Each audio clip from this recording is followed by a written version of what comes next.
Bine v-am găsit, dragii mei din Zodia Vărsător, oriunde v-ați afla.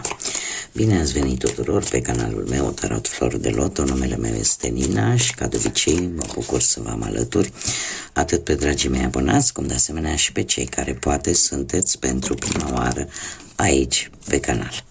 Azi voi face o lectură temporală fără limită de timp, o lectură pe care voi să o puteți urmări oricând doriți sau atunci când apare în viața voastră. Desigur, dragii mei, un lucru important de care vă rog din suflet să țineți cont este acela că voi vă construiți viitorul, așa că vă rog din suflet să luați decât acele mesaje care rezonează cu voi, iar restul lăsați-le să zboare în univers, pentru că sigur sunt pentru alte energii care într-o mai mică sau mai mare măsură au o legătură cu Zodia Vărsător. Așa că, dragii mei, toți cei care aveți Soare, Lună, Venus, Ascendentul în Zodia Vărsător, atunci această lectură este de asemenea și pentru voi. Și am hotărât să încep această lectură cu acest minunat oracol Sibila. Și haideți să vedem ce ne spune acest oracol, ce informații ne dă despre voi, dragilor din Vărsător.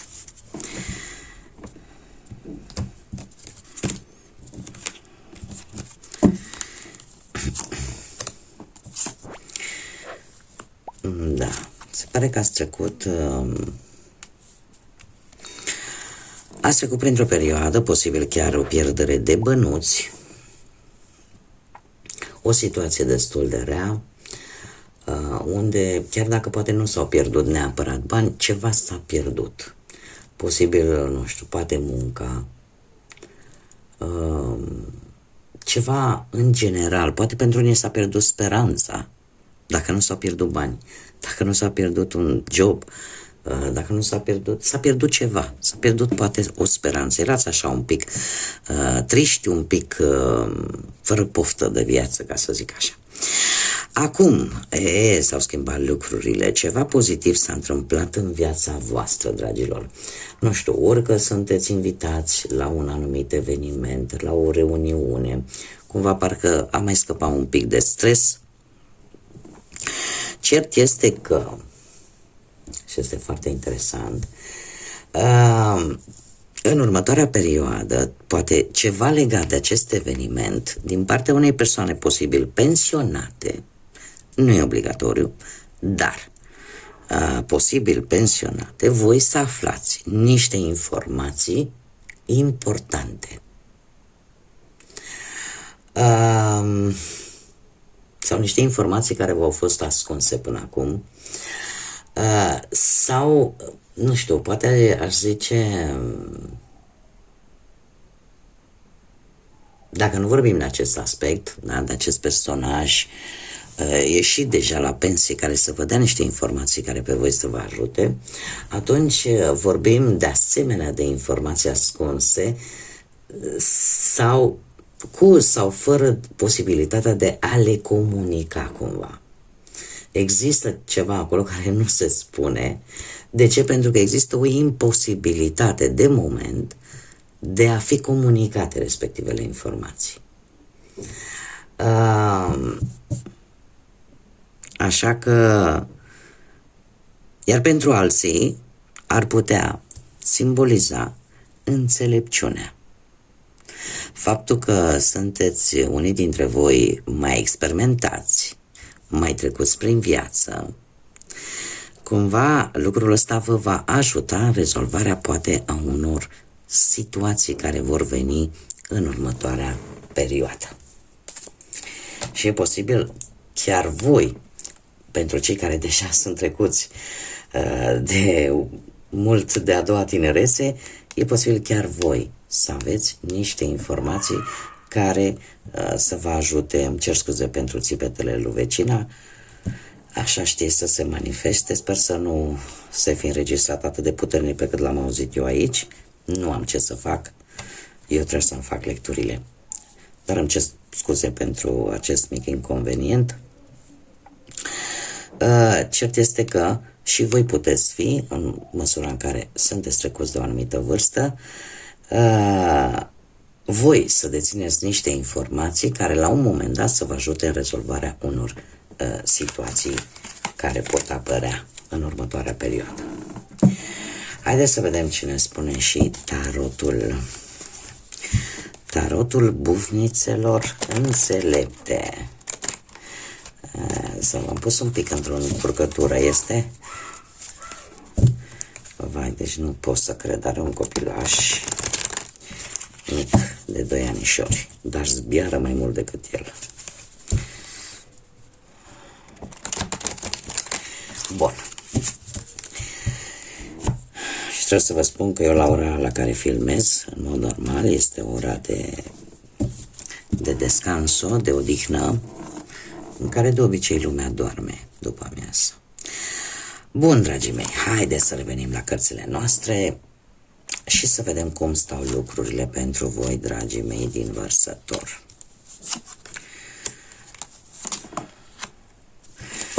Dragii mei dragi, hei, dragilor, situația în care se află unii dintre voi, cei care veți rezona cu această lectură, este una în care cumva vă simțiți oarecum amenințați de către cineva sau că cineva și-ar dori ceea ce voi dețineți, ceea ce voi aveți. Doar că ce uită respectiva persoană este faptul că voi sunteți pe o poziție dominantă și aveți șanse mari să ieșiți victorioși dintr-o anumită situație.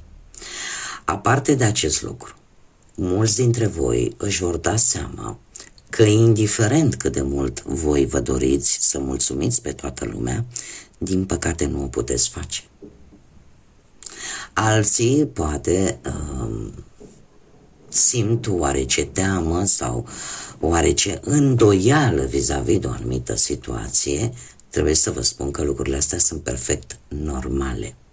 Nu este nimic deplasat să ai un soi de reținere sau chiar și un pic de teamă vis-a-vis de cineva care în permanență te sacadează. Da? Ce ar mai fi de spus? Că poate unii dintre voi, oricum, curajul nu vă lipsește și voi se pare că vă urmăriți scopul. Da? Voi rămâneți pe baricade. Unii dintre voi chiar dacă ați întâmpinat tot felul de obstacole, poate ați vrut să vă deschideți propria voastră afacere și v-ați impus oarecum, da? Pentru acest lucru, cum de asemenea poate v-ați impus ca să obțineți un anumit job sau cum, de exemplu, ați gândit pe termen lung când a fost vorba despre bani și asta v-a adus posibilități de a crește din punctul ăsta de vedere material. De asemenea, dacă vorbim de viața sentimentală, sunt într-adevăr anumite persoane invidioase, geloase, care prin atitudinea și prin felul lor de a comunica pot destabiliza relația pe care voi o aveți. E posibil să fie cineva de la distanță,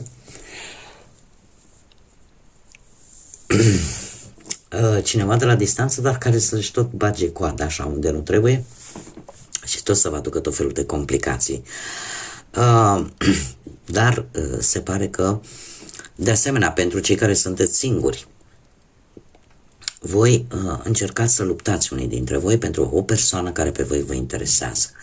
Chiar dacă respectiva persoană e posibil să aibă și alți pretendenți sau pretendente. Dar voi cumva aveți ceva în plus. Acum, ce nu este în favoarea voastră? Un 8 de monede. Dragii mei, voi posibil să vă fi dorit, nu știu, poate ceva foarte mult. Nu știu, poate să studiați într-un anumit loc sau, nu știu, să faceți mai multe lucruri la locul de muncă. Să vi se dea cât mai mult ca să arătați că sunteți capabili sau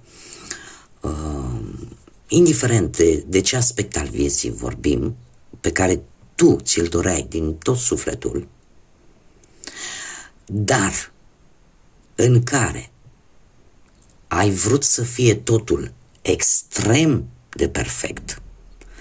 Sau ai dus cumva această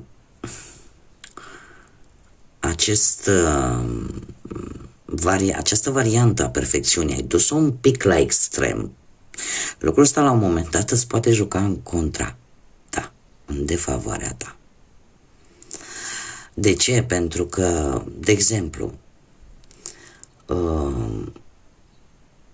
toată extrema asta vis-a-vis de a fi perfect, de a face totul perfect, câteodată chiar poate îngreuna lucrurile. Unii dintre voi, de exemplu, poate ați cerut mai multe responsabilități la locul de muncă sau poate nu le-ați cerut. Vi s-au dat și ai zis, nu, domnule, că eu le pot duce la bun sfârșit, posibil să le fi și dus la bun sfârșit sau să le duceți la bun sfârșit. Doar că lucrul ăsta, la un moment dat, știi cum e, că energia se consumă, e ca la o baterie. Și atunci poți să câștigi mai mulți bani, dar să ai probleme de sănătate. Așa, atunci e în defavoarea ta, atâta timp când nu există un echilibru, lucrurile nu sunt bune. Lucrurile joacă împotriva ta. Unii dintre voi, nu știu, poate s-au focusat prea mult pe muncă și au lăsat relația de izbeliște. Și atunci s-a pierdut acest echilibru. Și atunci lucrurile pe partea sentimentală joacă în defavoarea ta. Și asta e valabil atât pentru cei care sunteți într-o relație, cât și pentru cei care sunteți singuri. Atât timp cât nu-ți faci timpul să-l împarți în mod echitabil, e complicat ca totul să meargă ceas elvețian. Haideți să trecem și la lucruri pozitive. Ce este în favoarea voastră, dragilor? Și avem un cavaler de bâte. În favoarea voastră e posibil să fie o energie care să aibă legătură sau nu cu zodiile de foc, berbec, leu, săgetător. Dacă nu vorbim de această energie, atunci vorbim de faptul că voi sunteți mai plini de energie, cumva vă recuperați energia și voi obțineți ceva. Ori cu ajutorul acestei energii, care am mai spus are legătură cu zodiile de foc, ori pur și simplu vă faceți un plan bine pus la punct, care va fi greu de combătut. E posibil să fiți foarte încăpățânați și să nu vreți să dați un pas înapoi pentru a reuși. Sunt mari șanse să vină într-adevăr un succes, o reușită pe un anumit plan din viața voastră, într-o manieră total neașteptată. Da? Cert este că schimbarea asta care vine, sau mai bine zis reușita pe care voi o să o aveți, în afară de faptul că este total în favoarea voastră, e posibil să vă aducă o schimbare ori de job, ori de locație. De asemenea, pot veni schimbări majore la locul de muncă sau în general în viața voastră profesională. Majoritatea vor fi pozitive. Alții veți reuși poate să găsiți un job diferit de ceea ce voi făceați înainte. E posibil acest job să implice mai mult efort fizic decât ați fi făcut voi înainte. Dacă vorbim de bani, vin surprize favorabile, surprize bănești, e adevărat, nu cantități foarte mari, dar bune, da? Ce-ar mai fi de spus? Faptul că nu trebuie să cheltuiți impulsiv, da?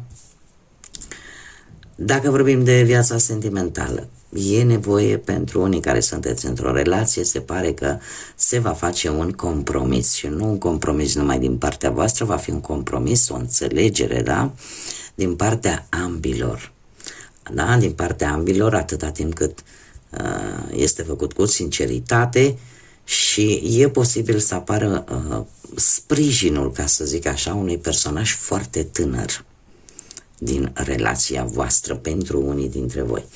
Cei singurei, se pare că ce este în favoarea voastră, cineva tânăr care poate chiar de la locul de muncă, care să vă atragă așa, să aibă așa un magnetism, să vă atragă, și să vă stârnească un pic curiozitatea, să vă gândiți, domne, poate să fie ceva serios sau e decât așa o iubire trecătoare. Oricum, lucrurile sunt în favoarea voastră în următoarea perioadă. Ce puteți voi controla? Voi puteți controla succesul, dragilor, avem soarele. Soarele și zodia Leu, poate pentru unii rezonează zodia. Ceea ce voi puteți controla este pozitivitatea voastră. Voi știți, cel puțin în această perioadă, veți ști exact ceea ce vă schimbă viața într-o manieră pozitivă. Veți ști cum să găsiți soluția în ceea ce privește munca. Veți ști cumva să controlați partea asta financiară. Da? Cumva veți reuși să recuperați poate ceva ce părea imposibil de recuperat, dacă vorbim de bani. Dacă vorbim de iubire, de viață sentimentală, îmi cer scuze, am dat peste aparat, voi puteți controla dacă va fi o căsătorie, dacă există pasiune, dacă veți putea, și lucrul ăsta se vede pentru că se va trece peste dificultăți. Se va trece peste dificultăți și va depinde foarte mult de voi. Unii dintre voi e posibil chiar să aveți o pereche care să aibă legătură cu zodia Leu. Și chiar dacă această pereche are un caracter puternic, dar se pare că vine și cu multă dragoste, dar totuși controlul îl dețineți voi. Cum de asemenea și pentru cei singuri, desigur, controlul stă la voi, dacă vreți cu adevărat să găsiți iubire sau nu. Avem ce nu puteți controla, aici, dragilor, nu puteți controla posibil anumite instituții, poate ale statului, nu puteți controla o anumită persoană, poate care să aibă legătură cu zodia Berbec, o persoană care ori să lucreze, ori să aibă legătură cu anumite instituții unde se poartă o anumită uniformă, indiferent că vorbim de, nu știu, de mediul medical, militar, judecătoresc, pompieri, nu știu, habar n-am. Tot acele oficii care cer o anumită uniformă. Ce nu puteți voi controla, faptul că acest personaj poate să fie chiar și o figură paternă, mare atenție, cineva din familie, bunic, tată, frate mai mare, de asemenea poate să fie, și care să aibă legătură probabil și cu zodia Berbec. Dar ce voi nu puteți controla, felul de a fi al acestei persoane. De ce? Pentru că are o poziție socială bună, are posibil un rang înalt, are o poziție bună materială, dar în același timp are o atitudine foarte autoritară, foarte disciplinată. Este genul de energie în care, ce se spune, scurt pe doi, faci ca mine sau în niciun fel. Da, trebuie să o luăm așa. Împăratul este șeful la toți regii din tarot. Da, este șeful cel mai mare. Da, și el deține practic toate caracteristicile pe care le au ceilalți regi din tarot. Deci are o putere. Iar voi nu puteți controla deciziile, hotărârile, acțiunile respectivei persoane. Cel puțin nu în acest moment. Da, pentru că este o persoană care are niște principii foarte tradiționaliste, care nu iese ușor din hotărârile sale și care, acum, ia stați așa. Din păcate, asta nu puteți controla, că bine se pare că nu vă face. Deci bine nu vă face, dar vă lasă un pic fără, ca să zic așa, cu mâna goală. De moment, mare atenție. De ce? Pentru că avem un 3 de spade aici Și mie asta îmi spune că chiar dacă vă cauzează acea durere emoțională sau vă cauzează un sentiment de singurătate sau de faptul că poate ați ales greșit sau că anumite consecințe le trageți de pe urma acestei energii, e ceva ce voi nu puteți controla. Eu aș mai spune, nu știu de ce mi-a venit în cap acum, că unii dintre voi e posibil să vă simțiți vinovați. Să vă simțiți vinovați că situația care are legătură cu această energie este cumva și din cauza voastră. Nu. Mie cărțile îmi spun că nu depinde de voi. Nu e ceva ce voi puteți controla. Pur și simplu se pare că această persoană, așa este ea, această energie. Din câte văd eu aici, este o energie care vă cauzează destul de mult rău. Haideți să vedem ce mesaj am pentru voi pe partea asta sentimentală, pentru cine este interesat. Foarte interesant. Iubește-te pe tine prima oară. Iubește-te pe tine însuți prima oară.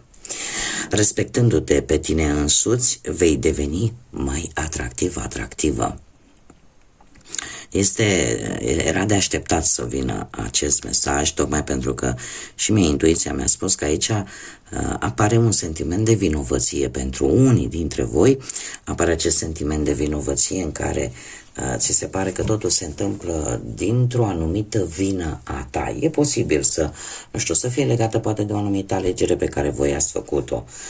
Toți facem alegeri greșite în viață, nimeni nu este perfect. Important este cum le gestionăm consecințele care apar în urma alegerilor noastre.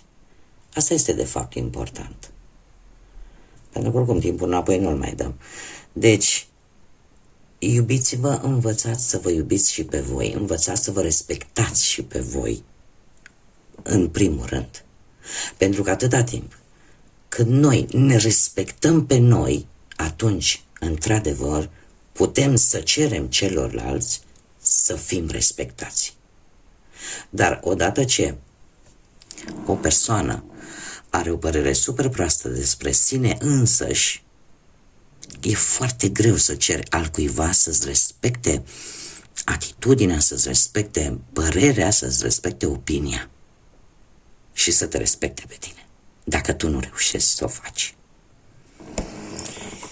Bun, haideți să vedem un mesaj general pentru voi, dragilor din Vărsător.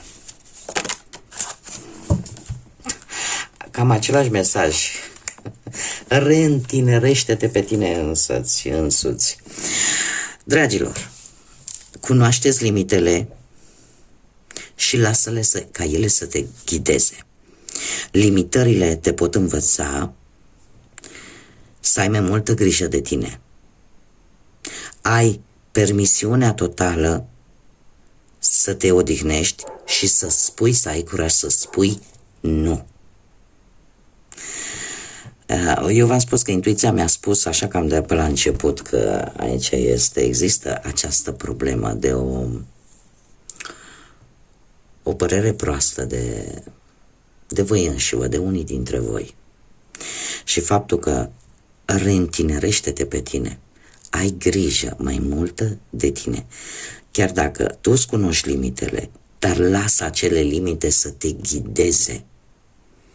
Da? Lasă acele lucruri care, culmea, pe care tu, poate pe care tu le-ai văzut sau tu ți le-ai impus. Ele, de fapt, știți cum e, că orice lucru, știu cum să vă dau eu un exemplu ca să mă facă mai înțeleasă. Îmi pun o limită. Dom'le, eu nu mai accept ca cutărică să țipe la mine. Sau nu mai accept să-mi vorbească într-un anumit fel. Aia e o limită pe care tu ți-o impui ție însuți. Dar este o limită sănătoasă. Aici am vrut să ajung ca să încerc să vă explic. Da? Tu îți poți permite, ai permisiunea de plină să te odihnești când consider că trebuie să te odihnești și să ai puterea să spui nu atunci când tu consideri că trebuie să fie un nu, un răspuns negativ. Da? Toate aceste limite pe tine te pot învăța să ai mai multă grijă de tine, pentru că în momentul în care acceptăm toate porcăriile care vin de la alte persoane, numai de dragul de a le face lor pe plac, și fără să punem aceste limite sănătoase, atunci nu facem altceva decât să ne scadă autoestima și nu face altceva decât să ne îngropăm noi pe noi. Pentru că vom permite la toate mizeriile să ne lovească. Bun, dragii mei, cam atât am avut pentru voi. Eu vă mulțumesc pentru atenție, vă mulțumesc pentru răbdarea pe care ați avut-o în aceste zile în care nu am putut publica. Sper să îmi revin încet și să fiu aici alături de voi cât mai des posibil. Mulțumesc încă o dată pentru sprijinul cu care veniți de fiecare dată prin faptul că vă abonați, că dați like, că comentați, că distribuiți. Sunteți minunați și eu vă mulțumesc din suflet pentru tot acest sprijin. Iar până de data viitoare, când ne vom reîntâlni la o nouă lectură, eu vă doresc tot binele din lume, să aveți parte de cât mai multă energie pozitivă și, desigur, să fiți iubiți, dragilor.